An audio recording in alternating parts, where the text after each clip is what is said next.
మధ్య నీవు చేసే చీకటి పనులు దేవుడు చూడలేదనుకుంటున్నావా?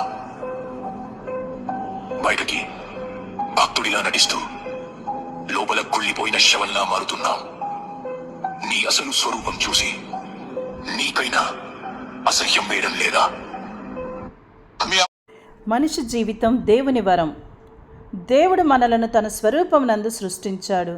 కానీ మన స్వార్థం, గర్వం, అసూయ, ద్వేషం వలన పాపము మన జీవితంలో ప్రవేశిస్తుంది.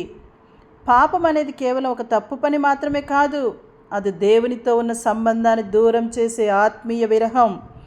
రోమీలకు రాయబడిన లేఖ 3:23లో పాపము చేసిన వాడు దేవుని మహిమకు తక్కువై ఉన్నాడు. ప్రియ సహోదరి సహోదరులారా, మరి పాపముని స్వభావము.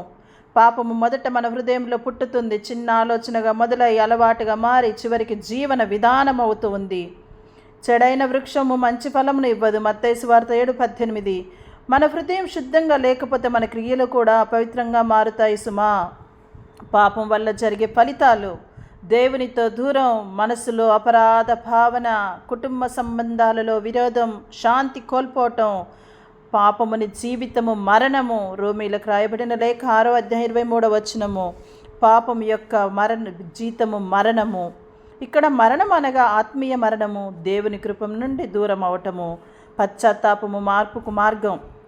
దేవుడు శిక్షించడానికే కాదు, క్షమించడానికి కూడా సిద్ధంగా ఉంటాడు. మీ పాపములు ఎర్రగా ఉన్న మంచు వలె తెల్లగా చేయుదును. యెషయా గ్రంథం 1:18. పశ్చాత్తాపం అనగా మన హృదయం మార్చుకోవటం, తప్పును ఒప్పుకొని దేవుని వైపు తిరిగి వెళ్ళటం. దేవుని కృప మన జీవితాన్ని పునరుద్ధరిస్తుంది సుమా. పాపము నుండి విముక్తి ఎలా పొందాలి? యేసుక్రీస్తు శిలువపై మరణించి మన పాపములకు పరిహారమయ్యాడు. ఆయన మన పాపములను తన శరీరంలో శిలువ మీద భరించెను. 1 పేతురు 2:24. అతని రక్తము మనలను శుద్ధి చేస్తుంది.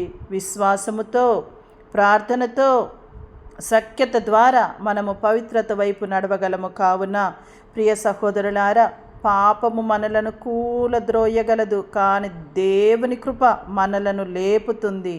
ప్రతిరోజు మన హృదయాన్ని పరిశీలించుకుందాం. ఈ తపస్కాలంలో దేవుని ప్రేమలో నడిచే జీవితము నిజమైన ఆనందమును ఇస్తుందని గుర్తుకు చేసుకొని కీర్తన 51:10లో విన్న విధంగా శుద్ధ హృదయమును నాకు సృజింపుము ఓ దేవా అని ప్రార్థన చేయాలి. శుద్ధ హృదయమును నాకు సృజించుము ఓ దేవా అని మనం ప్రతిరోజు కూడా ప్రార్థన చేసుకోవాలి. ప్రియ సహోదరి సహోదరులారా, ఆమేన్.